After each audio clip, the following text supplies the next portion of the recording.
Assalamualaikum warahmatullahi wabarakatuh. Selamat pagi dan salam sejahtera.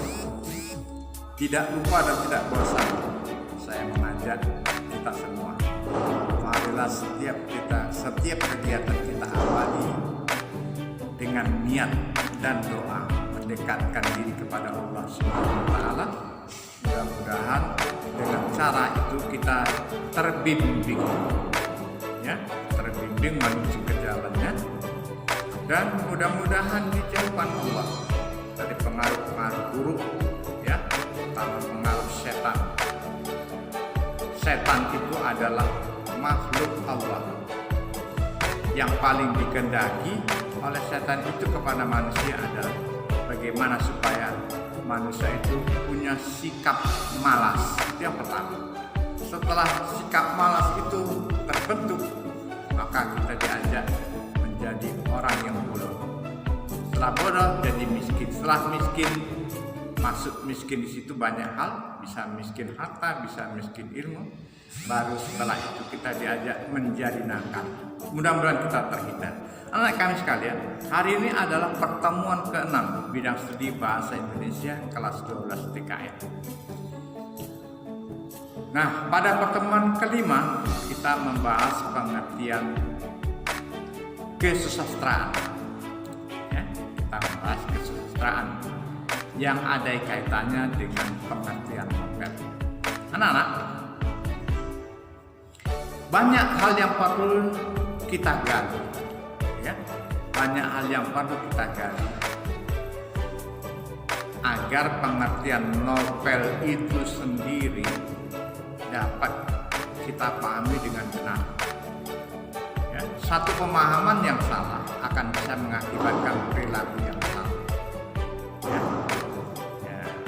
Kalau perilaku sudah salah, maka semuanya akan menjadi salah. Oleh karena itu, kalian diminta untuk menjadi seorang siswa supaya terus belajar dan belajar sehingga mendapatkan pengetahuan yang benar. Anak-anak kami sekalian, pada pertemuan yang ke-6 ini, saya ajak kalian untuk membahas nilai-nilai dalam novel sejarah.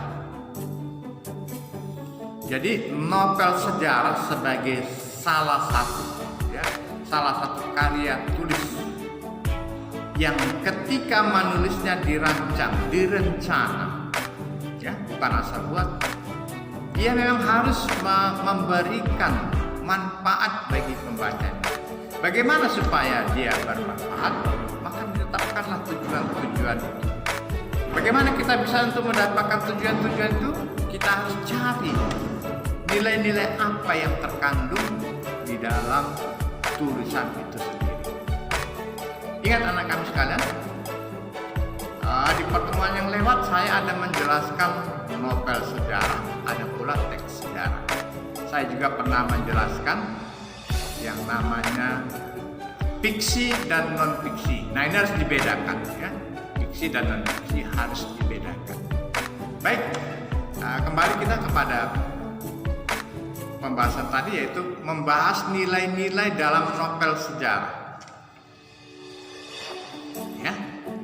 Karya sastra yang baik termasuk novel sejarah selalu mengandung nilai. Tadi sudah saya jelaskan. Harus memberikan manfaat. Kalau sebuah tulisan tidak memberikan manfaat, tidak akan dibaca orang. Kalau tidak dibaca orang, tidak akan dibeli. Kalau tidak dibeli, maka tulisan itu tidak bernilai. Jadi oleh karena itu kita harus mencari nilai-nilai itu sendiri. Ada tidak manfaatnya? Kemudian nilai-nilai yang ada di dalam novel sejarah itu dikemas, dikemas dalam bentuk seperti tema, seperti alur, amanat atau pesan. Nah, di situ kita cari. Baik, anak-anak kami sekalian, nilai-nilai yang terkandung dalam novel diantaranya ada nilai-nilai budaya.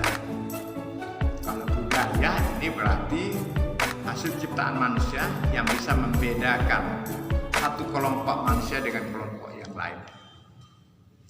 Ya. Kemudian ada nilai moral. Ya, ini yang berkaitan dengan tingkah laku. Ada pula nilai agama. Nah, ini lebih spesifik. Ada pula nilai sosial, bagaimana kita hidup bermasyarakat, dan ada pula nilai estetis, rasa keindahan. Termasuklah ini ya, kesusastraan. Ya, ada rasa estetis keindahan. Nah, baik, anak kami sekalian, kita mulai saja dari yang pertama. Yang pertama, nilai budaya adalah nilai yang dapat memberikan atau mengandung hubungan yang mendalam dengan suatu masyarakat, peradaban atau kebudayaan. Budaya. Anak-anak kami sekalian pasti pernah melihat berita di televisi. Ya, pasti. Nah, bagaimana jika dalam sebuah penayangan itu ya disuguhkan kepada kita sekelompok pemimpin negara. Ya. Nah, pasti yang bisa kita lihat bahwa mereka berpenampilan yang berbeda. Nah, ini dia. Berpenampilan yang berbeda. Kalau Indonesia dikenal batik, nah, mungkin kita bisa mencari siapa yang berbaju batik. Nah, kalau banyak yang memakai baju batik, mungkin bisa kita cari yang lain. Misalnya kalau Indonesia itu identik dengan Melayu, nah, mungkin dia pakai kopiah. Nah, cari tahu mana pemimpin negara yang memakai kopiah. Boleh saja itulah orang Indonesia atau pemimpin bangsa Indonesia. Ya. Nah, kemudian kalau orang Arab misalnya, ya, kalau orang Arab yang memakai tutup kepala, ya, memakai tutup kepala dengan kain yang bercorak segi empat misalnya. Nah, ini biasanya orang Palestina. Jadi inilah yang dimaksud dengan nilai budaya. Ada pembeda, ya, ada pembeda dari ciptaan tertentu. Kemudian yang kedua, nilai moral etik adalah nilai yang dapat memberikan atau memancarkan petuah atau ajaran yang berkaitan dengan etika atau moral. Etik, moral. Ya. Kemudian yang ketiga ada nilai agama, yaitu nilai dalam cerita yang berkaitan dengan bersumber pada nilai-nilai agama. Ya. Nah, kalau nilai-nilai agama dalam Islam biasanya ini dikaitkan dengan Al-Quran dan hadis, cerita-cerita Nabi, ya, atau cerita-cerita yang ada di dalam Al-Quran itu sendiri. Kemudian ada nilai sosial, yaitu nilai yang berkaitan dengan tata pergaulan antara individu dalam masyarakat. Nilai sosial, bagaimana kita berinteraksi, ya, sesuai dengan potensi diri yang ada. Nah, di sini dibahas ya dalam pengertian nilai sosial.